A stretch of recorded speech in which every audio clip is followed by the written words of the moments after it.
ഹരേ കൃഷ്ണ. എല്ലാവർക്കും ലിബിദാസ് മീഡിയയിലേക്ക് സ്വാഗതം. ഇന്നത്തെ ടോപ്പിക്ക് പച്ചക്കറികളും ചെടികളും വളരാൻ ജീവാമൃതം എങ്ങനെ തയ്യാറാക്കാം എന്ന് നമുക്ക് നോക്കാം. എന്താണ് ജീവാമൃതം എന്നല്ലേ? ജീവാമൃതം എന്ന് പറഞ്ഞാൽ ഒരു അത്ഭുതകരമായ ജൈവ വളമാണ്. ഇത് നിങ്ങളുടെ ചെടികളുടെ വളർച്ചയ്ക്കും ആരോഗ്യത്തിനും വളരെയധികം ഗുണകരമാണ്. വീട്ടിൽ തന്നെ നിങ്ങൾക്ക് ജീവാമൃതം എന്ന ജൈവവളം തയ്യാറാക്കാം. നാടൻ പശുവിൻ്റെ ചാണകം, ഗോമൂത്രം, ശർക്കര, മുതിര, വൻപയർ, വെള്ളം, വലിയ പ്ലാസ്റ്റിക് ബാരൽ, മണ്ണ് എന്നിവയാണ് ഈ ജീവാമൃതം തയ്യാറാക്കാൻ ആവശ്യമായ സാധനങ്ങൾ.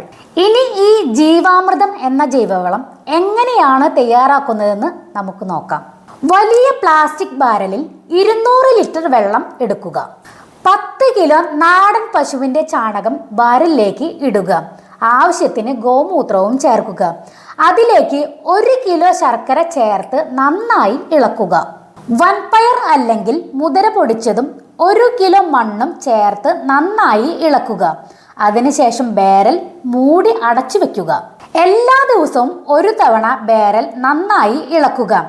15 ദിവസം കഴിയുമ്പോൾ ജീവാമൃതം ഉപയോഗിക്കാൻ തയ്യാറാകും. ഇനി നമുക്ക് ജീവാമൃതം ഉപയോഗിക്കേണ്ട വിധം എങ്ങനെയാണെന്ന് നോക്കാം.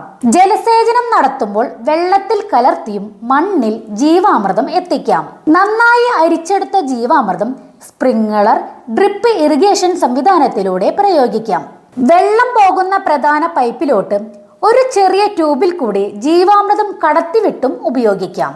ഇനി അടുത്തത് ജീവാമൃതത്തിന്റെ ഗുണങ്ങൾ എന്താണെന്ന് നമുക്ക് നോക്കാം. ജീവാമൃതം മണ്ണിന്റെ ഫലഭൂയിഷ്ഠത വർദ്ധിപ്പിക്കുന്നു. ചെടിയുടെ വളർച്ച വേഗത്തിലാക്കാനും സഹായിക്കുന്നു. ചെടികളുടെ രോഗപ്രതിരോധ ശക്തി വർദ്ധിപ്പിക്കുന്നു. കൂടാതെ പരിസ്ഥിതി ഒരു സൗഹാർദ്ദപരമായ ജൈവവളമാണ്. ജീവാമൃതം തയ്യാറാക്കുന്നതിനും ഉപയോഗിക്കുന്നതിനും മുമ്പ് ഒരു വിദഗ്ധന്റെ ഉപദേശം തേടുന്നത് നല്ലതാണ്. ഇതിലേക്ക് കറുത്ത ശർക്കര ഉപയോഗിക്കാൻ ശ്രദ്ധിക്കുക. ഇതിലേക്ക് നേരിട്ട് സൂര്യപ്രകാശം ഏൽക്കാതിരിക്കണം. അതുപോലെ തന്നെ എപ്പോഴും ഇത് മൂടി വെക്കുകയും വേണം. ജീവാമൃതം ഇളക്കുമ്പോൾ ക്ലോക്ക് വേസിൽ ഇളക്കുക. നനഞ്ഞ മണ്ണിൽ ജീവാമൃതം ഒഴിക്കാൻ ശ്രദ്ധിക്കണം. അപ്പോൾ ഇന്നത്തെ ഈ ടോപ്പിക് ഇവിടെ അവസാനിപ്പിക്കുകയാണ്. അടുത്ത ടോപ്പിക്കുമായി വരുന്നവരേക്കും ബായ്.